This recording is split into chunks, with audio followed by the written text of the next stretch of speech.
Wiki iliyopita hapa nilikuwa naangalia narushiwa bei za mafuta kwa nchi mbalimbali ulimwenguni. Nikaona Europe bei zilivyopanda. Ni euro 6,000 kwa lita moja.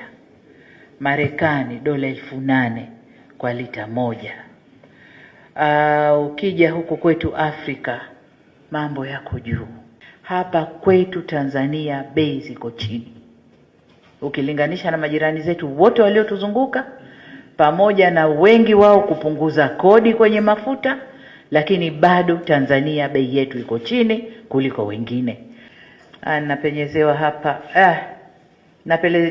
hapa bei za mafuta. Nilisema 1000 ni mamia. Kwa mfano Europe ni 600. Ni 600 na dola 800 kwa Marekani. Sasa dola 800 alafu euro 400 kwa leo na dola 600 kwa leo. Na sio 4,000 na 6,000, nimerekebishwa. Kwa hiyo habari ndo hiyo, na wale wana habari mlokuweko rekebisheni hiyo. Sije mkaenda mkasema rais kasema 8,000. Nimesharekebisha 600 na 800.